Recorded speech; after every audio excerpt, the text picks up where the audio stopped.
जिस देश में विधवाओं का मुंह देखना पाप समझा जाता था, आज उस देश में विधवाओं का विवाह होता है। इस कुरीति के खिलाफ आर्य समाज ने सबसे पहले शंखनाद किया। और बंधुओं, ये ऐसे ही प्रारंभ नहीं हो गए। हर एक क्रांति के लिए जीवन देना पड़ता, हर एक क्रांति के लिए।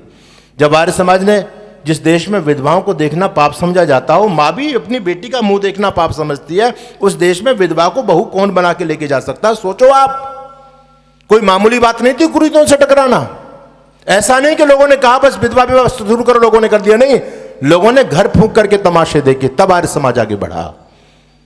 पहले जो कार्यक्रम होते थे तो आर्य समाज के विद्वान सन्यासी लोगों से संकल्प दिलवाया करते थे, भैया अगर तुम्हारे 3 बेटे हैं तो एक बेटे की शादी हमारे कहने से किसी विधवा से जरूर करना, उसको भी जीने का अधिकार मिले।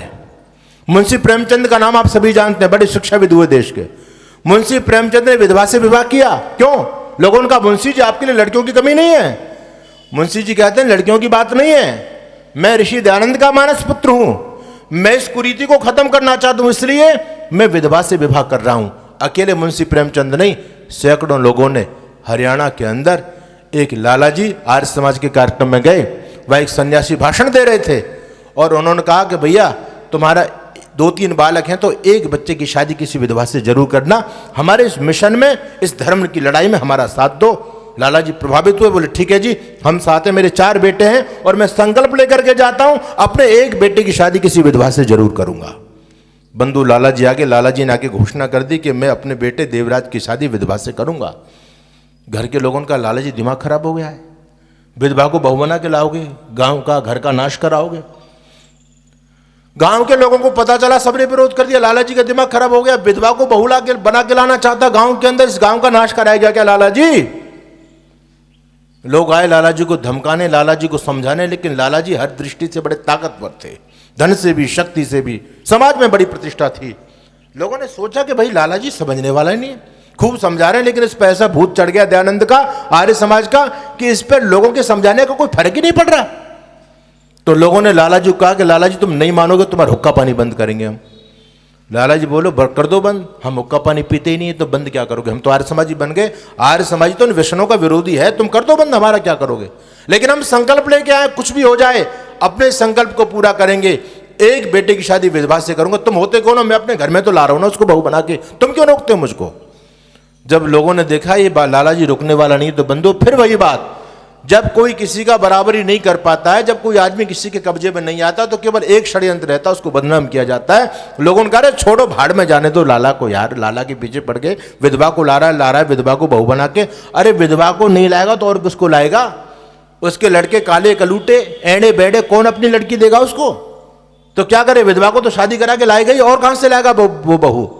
लाला जी को जब ये पता चला कि मेरे बारे में क्षेत्र में ऐसी चर्चाएं चल रही हैं, तो लाला जी ने बंधुओं क्षेत्र की पंचायत बुलाई और उस पंचायत में लाला जी ने कहा कि मैंने ये सुना है कि लोग ये कहते हैं कि लाला के लड़कों की शादी नहीं हो रही, इसलिए लाला विधवा को बहू बना के ला रहा है। तो सुनो लोगों, मेरे लड़कों के लिए रिश्तों की कमी नहीं है, और तुम कह रहे हैं मेरे लड़के काले कटूटे एड़े बेड़े, मैं अपने लड़कों को खड़ा कर रहा हूं। इस सभा में मेरे 4 लड़के खड़े बैठे हुए हैं, और तुम दिखा दो मेरे लड़कों से किसका लड़का ज्यादा सुंदर है। और तुम ये कहते हो शादी नहीं हो रही, तो शादियों की कमी नहीं है, लेकिन मैं ऋषि दयानंद के मिशन का सेनानी बन चुका हूं। मैंने संकल्प लिया है, महिला उद्धार का संकल्प लिया, इसलिए मैं इस कुरीति को मिटाने के लिए एक विधवा को बहू के रूप में वर्ण करना चाहता हूं।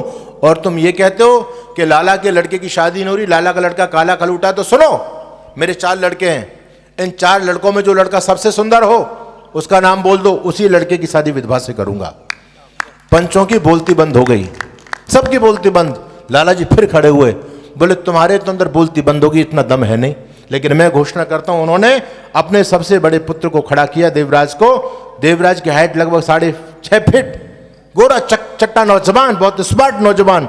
बोले ये मेरे 4 लड़कों में सबसे सुंदर मेरा बेटा है, और मैं संकल्प लेकर के जाता हूं इसी देवराज की शादी विधवा से करूंगा। बंधुओं, वो लाला जी तो आज नहीं है, लेकिन वो देवराज जी आज बुजुर्ग हो गए, उनकी शादी विधवा से हुई। और वो इस बात को कहते हैं कि हम वो लोग हैं कि हमने सामाजिक कुरीतियों को खत्म करने के लिए अपने आप से शुरुआत की। ये आर्य समाजी लोगों का जीवन होता था। जब लोगों ने आर्य समाज के लोगों के बलिदान को देखा, त्याग को देखा, उनके जीवन को देखा, तो लोगों ने जमीनों की जमीनें दान कर दी आर्य समाज को। लोगों को भरोसा था कि ये वो लोग हैं जो राष्ट्र को चाहते हैं, देश को बचाना चाहते हैं, सामाजिक कुरीतियों के खिलाफ शंखनाद करते हैं। तो लोगों ने 400 बीघा, 700 बीघा, 600 बीघा जागीरें राजाओं ने दान कर दिया आर्य समाज को। ये हमारा चरित्र रहा।